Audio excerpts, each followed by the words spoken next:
channel, Jessie B Scrapbooking, back with another process video. This one is also for the Baby Scott Scraps. I'm trying to participate at least twice a week from now on.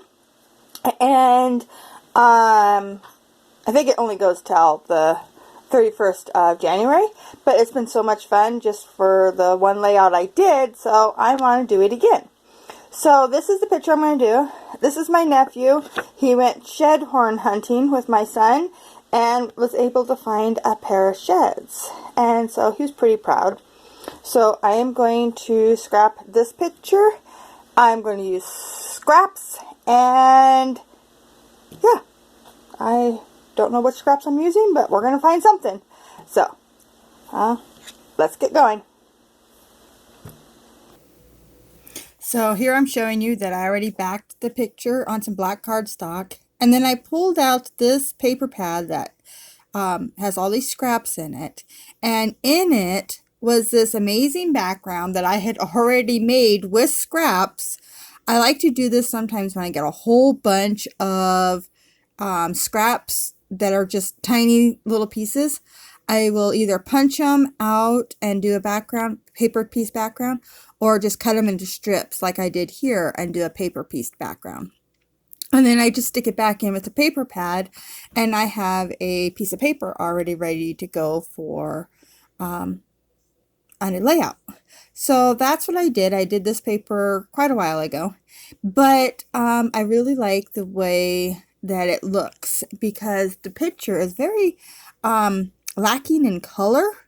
It's a lot of grays, and he's wearing a gray sweatshirt and gray boots and, you know, brown all the way around him and stuff. So I decided that it was a perfect picture for all these beautiful, bright, kind of autumn colors. And I can't remember when this picture was taken.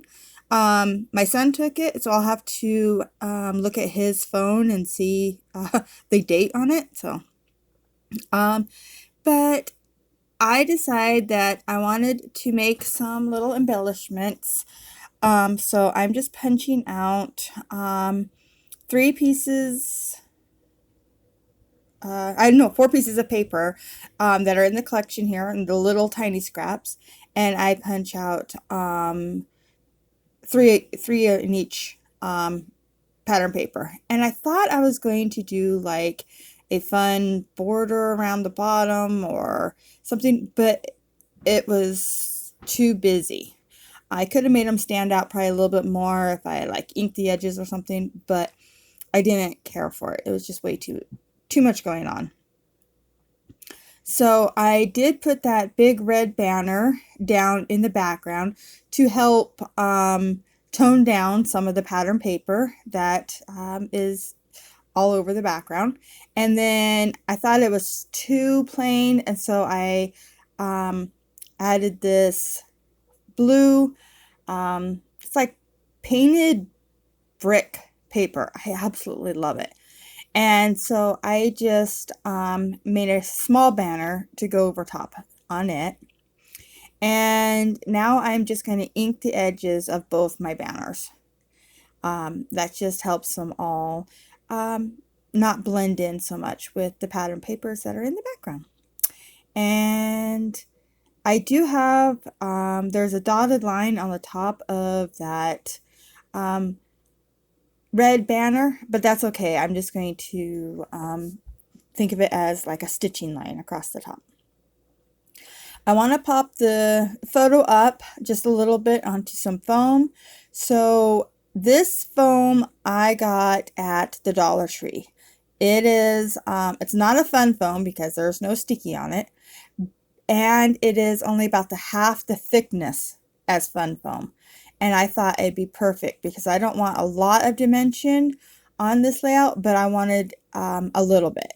And this foam is perfect for that. So I get it all adhered down. I use my ATG and my liquid adhesive to do that. And then I grab this little punch that punches out these little leafy bits. And I'm going to punch it out in 3 different colors, and I don't make you watch me do that, because I punch out 6 of each color. And then I bring in my epoxy dots to make some little epoxy flares, and I'm just going to make 2, and I'm going to do 2 embellishment clusters, one on the top left and one on the bottom right. And I will add another little circle underneath of it, but I don't pop it up on anything. And that one blue epoxy flare on the bottom, I do add foam on the bottom of it, so it's the same height as the picture. And then you missed me adding in all the little leafy bits all the way around. I do 3 clusters in each cluster. And then I'm bringing in these puffy paints, and I bring them in orange, red, and yellow, and I hate it. Absolutely hate it. I get it all done. I'm looking at it and I'm going, nope, don't like it at all. So I sat there for a while staring at it. I cut all that out because it was boring. And I grabbed my sequins, and I grab them in the gold, red, and yellows. No, orange, red, and yellows. I guess the yellow would become a gold. And I'm just going to place these over top of all the sequins, or all the dots, glue, puffy paint I put down. And it's going to work as glue dots. And I'll get this down, and then magically it'll all be done. Ta-da! And I like that so much better. I think that the sequins were definitely a better choice than the puffy paint. So now I'm going to bring in my Tim Holtz word phrases, and I think these are the small talk phrases, and I'm just bringing them in black. And the first phrase was a nice, perfect one. It says, "No journey is too great if you find what you seek." And so I just cut it into 3 little spots and put it there on the tag. And that's kind of my journaling, because they were out on a journey looking for shed horns, and he found some.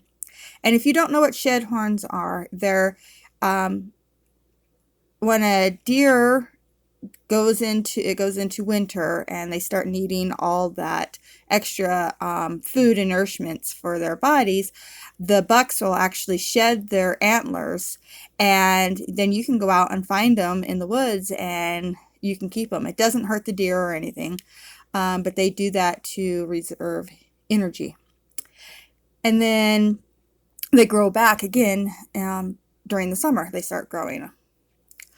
So I added a heart to each cluster, and then a butterfly, three-dimensional butterfly over top of the one heart on the bottom, and then I just over top of the flare on the top one. This little word phrase says, "Do what you love," and so I cut it in half, and I'm sticking it up in this top cluster, and I think that's perfect. Right there, it brings some of that black up in there, and I decided I needed a third phrase, so I find a short one here, and it just says "Stay strong," and I cut it in half as well, and then tuck it behind that butterfly there, and that is it. So thank you so much for watching. Here are some close-ups, and this is a hop, so make sure you go and check out everybody else that is participating in it and see what they do with their scraps that they have left over from last year. And thank you so much for watching. Bye.